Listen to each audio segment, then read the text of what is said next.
A fantastic play.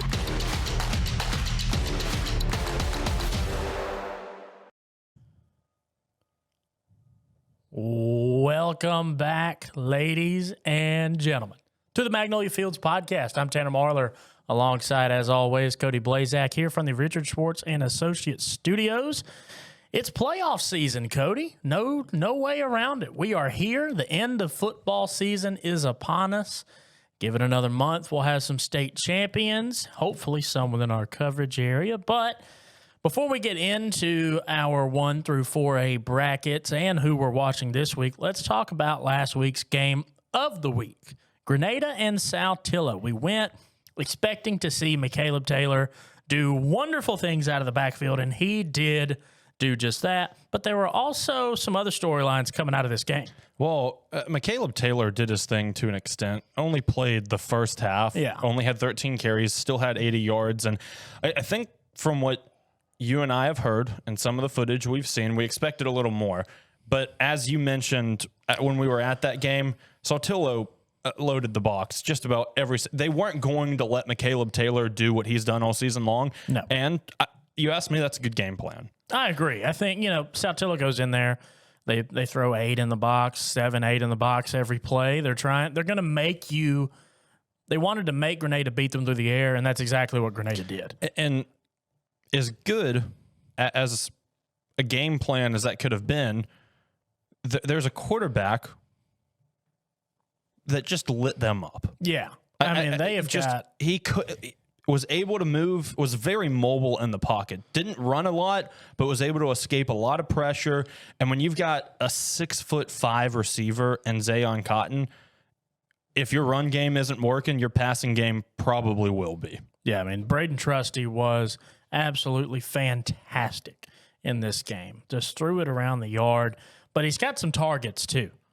He's really got some targets. The TikTok comments and everybody were telling us about MaCaleb Taylor coming into this one, but not a lot of people mentioned Zayion Cotton. And when we got to the game and were watching warm-ups, we had no clue as to why they didn't mention him. Because, oh my goodness. I mean, you want to talk about a guy that's got a Division I body. Just a big cat on the outside. 6'5", 190. Caught a touchdown on the night. Nobody could really cover him one-on-one. He's just bigger, faster, and stronger than everyone else. And on top of that, just a junior. Just a junior. But we had a great shot during that game from our camera crew that on the sideline, he is a solid 4 or 5 inches just taller than everyone, just to show you his true size. Really fun to watch, really athletic, and him having another year is going to be really fun to watch, at least in my opinion. On top of the fact, Braden Trusty is also only a junior. Yeah, they get a lot, and I mean a lot of this production back. Get the starting quarterback back, get Cotton back, bunch of wide receivers that made some big impacts. And even in garbage time, the backup running backs, particularly the younger backup running back, MaCaleb Taylor, looked really solid. A little bit of resemblance. A little bit of MaCaleb Taylor. A little bit of resemblance. I wonder why that is. Yeah, this is a good Grenada team. I think it's as simple as that. They're sitting at 9-1, 10-1. I believe they have their jamboree listed, so 10-1 as of right now, 4-0 in district play. This is a really good Grenada team. Yeah, they're trying to. They're make no bones about it. They are trying to win a 6A state championship, and they've got a team that could do just that. And they get South Panola come Thursday. That's a good one to watch. I wish we could be at that one. Oh my goodness. Wish you could be 2 places at once. I really do. It is one of those weeks. But we can't be 2 places at once. We're going to be at Starkville this week for the regular season finale of 7A. We'll get into that here in a little bit. But for right now, playoff brackets are set in 1 through 4A, and that's what the majority of this episode is going to be about. So without further ado, let's dig in, Cody. A 1A playoff bracket. Baldwin's going to take on Smithville. Faulkner has Potts Camp. Vardaman gets Thrasher. Coffeyville takes on Byers. Strayhorn has Ashland. West Lowndes for Tupelo Christian. Myrtle actually gets a bye. That's incredible. Yeah. That's a big win for Myrtle. That's huge. That's huge. Biggersville takes on Okolona. Simmons has Enterprise. Noxubee has Stringer. Lumberton has Straw. Leake County takes on Nanawaya. Taylorsville gets Ethel. East Marion against South Delta. Velma Jackson, who I think at this point is my favorite to win the state title, takes on Mount Olive. Then West Tallahatchie gets Sacred Heart. That is the entire first round of 1A right there. It's sad to me that we're at the end of it, but this is where all the madness happens. Yeah, this is where the crazy stuff goes down. You talk about wanting to be at more places than one. I wish there was a way that we could have every single one of these playoff matchups, or maybe not all. Maybe not all of them, because But I a was lot just of talking them. about Vardaman getting Thrasher in round one. Yeah. That doesn't seem too fair, but maybe not all of them, but most of them. It's playoff time. it is. I have lost confidence in Biggersville, I must admit, and for those reasons, I think Vardaman and Velma Jackson, once they have to meet up, is going to be a stellar football game. That is going to be some of the very best 1A football you can get. Unfortunately, I don't think we're going to get to see that. Buddy. We're not. But I can almost promise you I will know someone that is watching that game and will be keeping up with it. I think there's so much at stake for these smaller schools too. Oh, yeah. Like, yeah, it's cool to win a 7A state championship, but like, there's not a whole lot going on, at least sports-wise, for some of these 1A schools. I mean, this means a lot. Football's huge for these guys. I mean, I look at Baldwin, right? But look at this, and some of these first-round matchups are going to be interesting. I think that Baldwin-Smithville matchup really entices me. Smithville is 1-8. Yeah, that's what I'm saying. Well, they are 1-8, but They are 1. they are athletic. 8. They are athletic and in a much tougher division than Baldwin. I mean, fair, but they are still. They They're have not not good. won a lot of football games. They're not good, don't get me wrong. Their only win was Mantachie by 7, the third week of the season. And Mantachie is a 3A school. And then they lost their season finale by 48. They lost by 30 the week before that. They lost to Hamilton 60-0. Hamilton's not god awful though. They've scored 77 and allowed 326 points this season. I still think it's going to be a good game. I guess we'll find out. Hot take. That one's going to be good. Smithville always finds a way to play better in the playoffs. Well, Now, I don't think they beat Baldwin by any stretch of the sense, but I think it could be a better game than people think. I think we had Baldwin earlier this season too. Yeah, we I did. mean, They beat Boonville. for a 1A school, they're fun to watch. They really are. Dylan Johnson. Dylan Johnson is a very talented player. He literally can do it all. He can. Offensively, defensively, And for that team, does. and does. Yes, he is a team big does. reason that team is 9-1. He is. But looking around the state, like I said, I think it's going to come down to Vardaman or Velma as your state champion. I just don't see anybody beating those two. We'll find out in about 5 weeks. We will. On into 2A really quickly before we move on, because we've got a pick for 2A, and I am standing by it. Calhoun City, 1 Region 2. They're the first seed there. They host Riverside. They'll get the winner of Hamilton and Eupora. I think Calhoun City rolls. I really do. I mean, we saw them earlier this season too, and it's such a talented team, especially for I a just simply 2A school. refuse to believe that they're 2A. That's very fair. Yeah, I just don't know how you get past a team like this. I mean, they've dominated most of the season.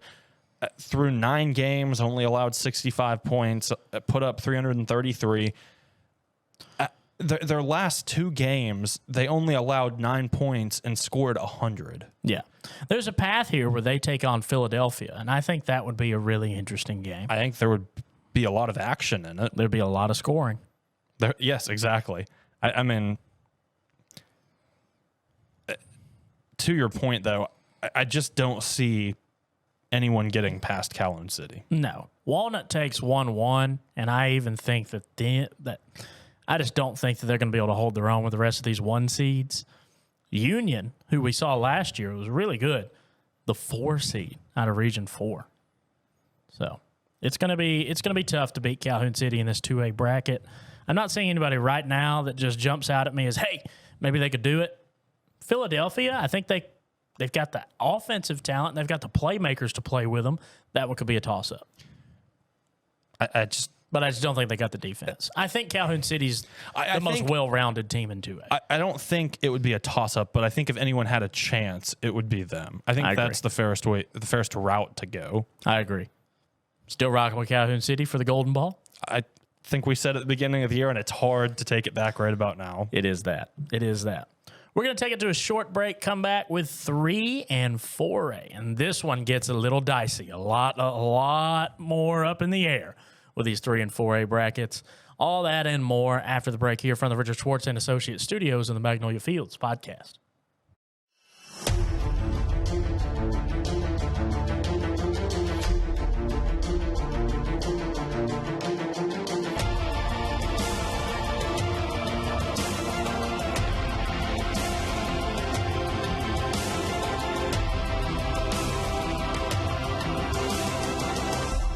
If you've been hurt in a car wreck, you know who to call. Call me. Remember, one call, that's all. Welcome to the Richard Schwartz and Associates Magnolia Field Studios. One call, that's all.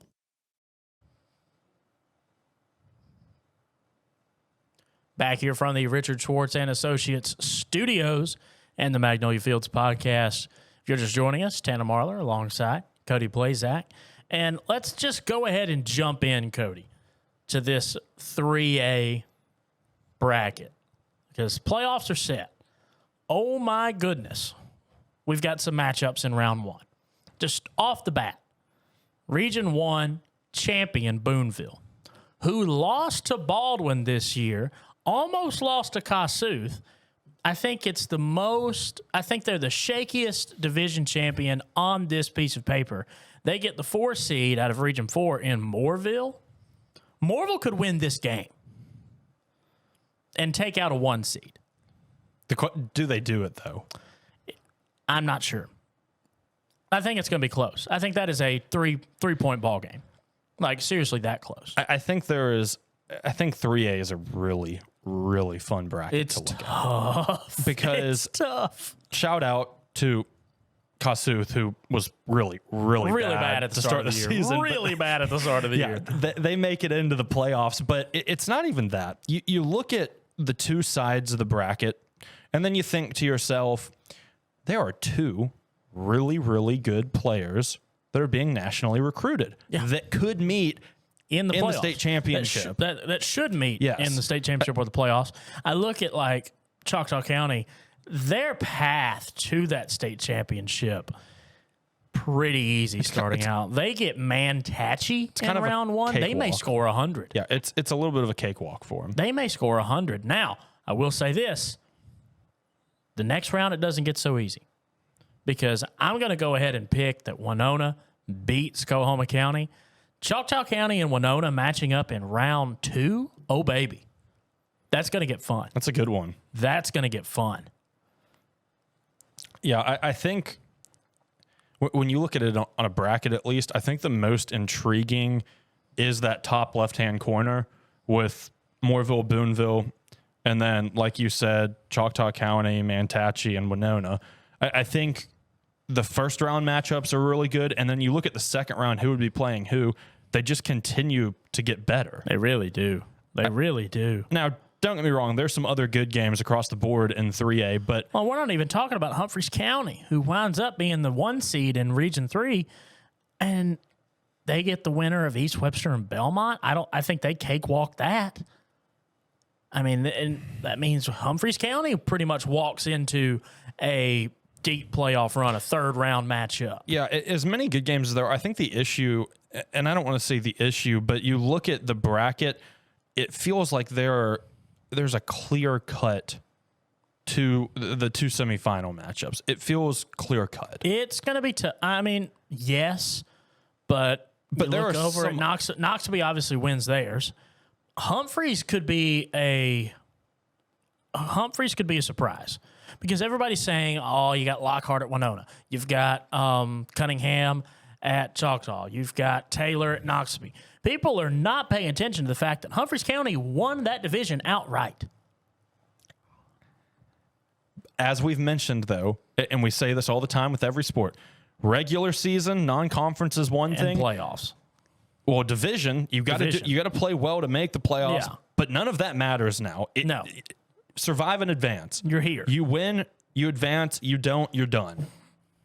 I just don't. And I look at, how Humphreys lines up. And even in that third round matchup, there's a realistic scenario where they meet Choctaw County in that third round matchup. But Choctaw County's got to get through Winona. And if you're Winona, you're obviously wanting a shot back at Humphreys County.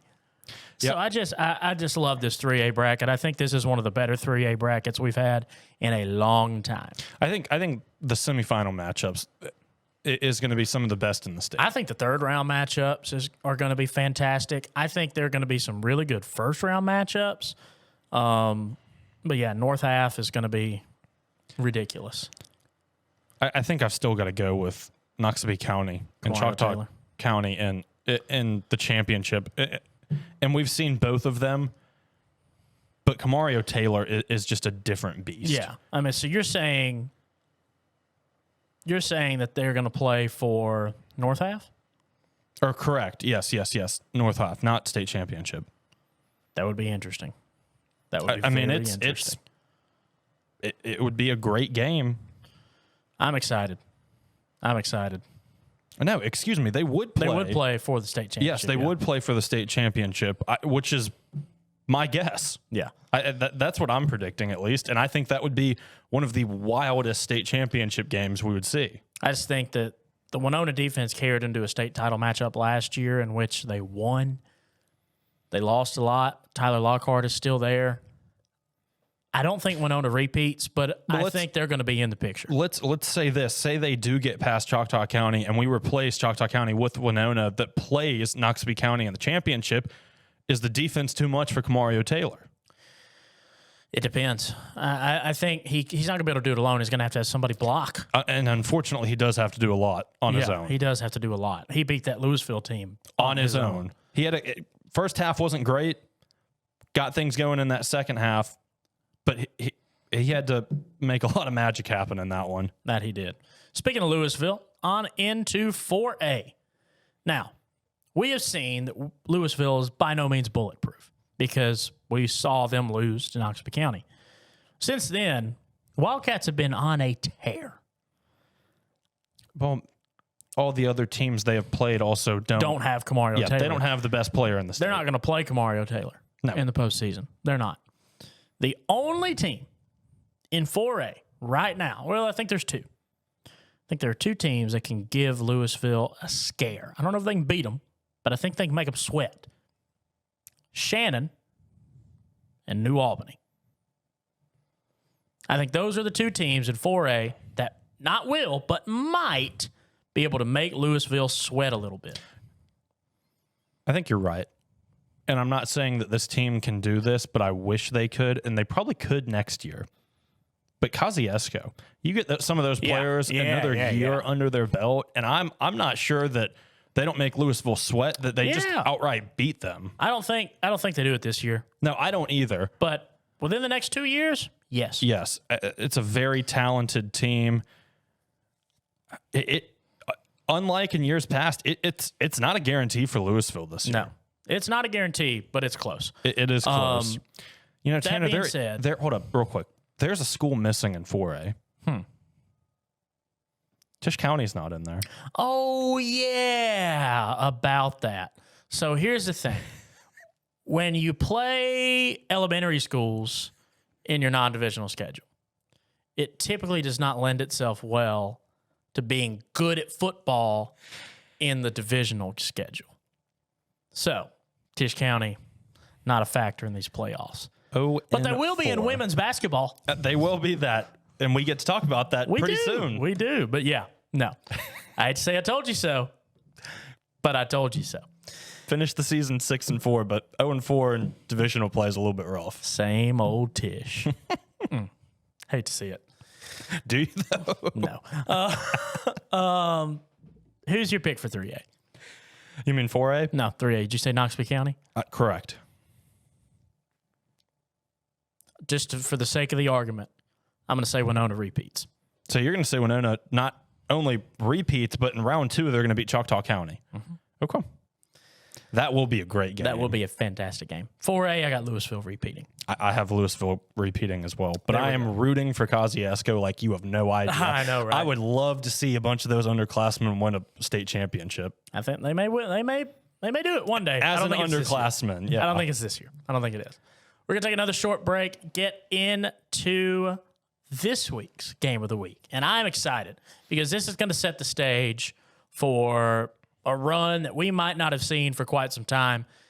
I cannot wait. All that and more right after the break here on the Magnolia Fields podcast from the Richard Schwartz and Associates Studios.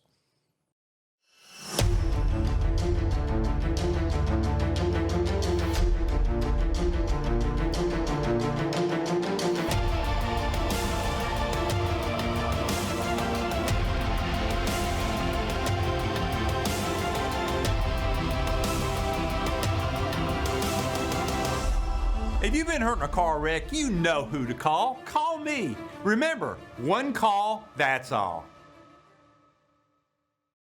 Welcome back to the Magnolia Field Studios, brought to you by Richard Schwartz and Associates. One call, that's all. Back here from the Richard Schwartz and Associates Studios, Tanner Marlar, Cody Blaszczak. It's time to wrap it up. The regular season. We're putting a bow on it. And what a bow we are getting to put on it this week, Cody. I don't know if it's that great of a bow. I don't know. I don't know. Beginning of the season, yes. Now that we're here, I don't know if it is. I don't know because we're about to talk. We're about to say why. We're about to get into it. Where are we going this week, Cody? We're staying here. We're staying home. We're staying home. First time this year. First time this season. Actually, second time. We did head Starkville Academy to start the season. You did. So second I wasn't time. there for that. Correct. But we're staying home. Starkville hosting Tupelo. I'm excited. Them blankets coming to town. The Yellow Jackets trying to defend the home turf after a couple embarrassing losses. You mean praying? Yeah. To defend the home turf? Praying to defend the home turf? Yeah, this is a prayer. This will be a miracle in my eyes. Will it be a miracle or will it be Starkville turning it on at the end of the season yet again? Which they do.